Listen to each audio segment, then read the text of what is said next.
A community is more than just a network of people or societal connections. The physical environment of a community is perhaps the most influential factor in how a street, neighborhood, or even city is perceived from within and from the outside. Imagine a place where the people walk decaying streets, the residences are in ruins, trash has been thrown around everywhere, and the streets are lined with abandoned and condemned businesses and buildings. This isn't a story made up to add shock factor. Slums, ghettos, barrios, and poverty-stricken neighborhoods in America are more than familiar with these conditions and the influences they have in the present day. The physical conditions in an area are almost always directly linked to the economic history of the community within. There's a very definite trend that the areas that struggle to maintain the physical environment often have serious economic issues at hand and high poverty rates. This is significant because the life of poverty has an incredibly large impact on the people within the community. There are many possible issues that arise from the stresses of poverty and the density found in so many impoverished neighborhoods. There are issues like increased crime rates, stunted emotional and mental growth of young people in the environment, and a gloomy general morale throughout the community. Less than desirable conditions are not inescapable or unfixable. There are ways to combat the deterioration or disadvantage of an area at any level. Governments, groups, and individuals have put in effort for years across the country to help areas of all sizes to revitalize their struggling regions. The opportunities that arise from the socioeconomic progress can be revolutionary to places that had lost hope of change long ago. Most cases are not as severe as gang violence and extreme poverty. Many city and state governments have areas they would like to help improve. The reasons behind trying to improve certain parts of a city are typically issues of economic need, economic potential, aesthetic improvement, or safety of the physical environment and citizens. When the need to act on any of these issues arises, or when there are enough leftover assets to fund projects, the local government will begin the long planning process.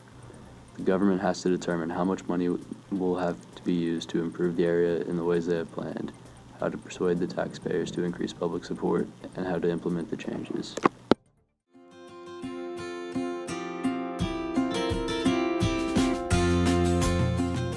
The city of Owensboro had a less than thriving downtown and riverfront area as the rest of the city progressed, leaving this more historic part of town a little behind, with most of the downtown economic opportunity falling off due to business closings and the physical decay of the area around the riverfront. The city government undertook a project to revitalize the riverfront area as an economic and social hub to help out the struggling environment of the once booming downtown area. The plans began in 2001 with the goal to add many new, large-scale developments to the area. But throughout the course of the project, the different elected mayors and city councils have made efforts to find funding to push the new and old ideas through the governmental system.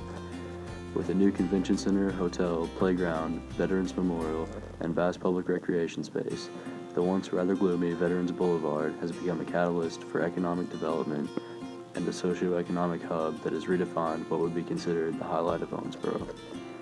The riverfront has easily become the piece of the city that gains the most attention and notoriety from within the city. I learned a lot about this in an interview with a park and riverfront supervisor. Opinion is that they really enjoy the facilities down here. They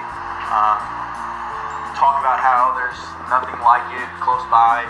We have a lot of visitors from Evansville who come over very frequently in the summer because Evansville doesn't have anything like this, so it really just brings a new aspect to Smothers and to Owensboro with the expansion of the riverfront with Smothers downtown and then the hotel and convention center.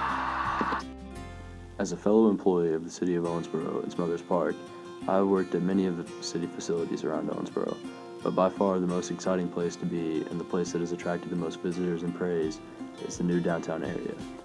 As Owensboro is the fourth largest city in Kentucky, it is a pretty incredible accomplishment to have one of the most prestigious riverfront developments in the entire country.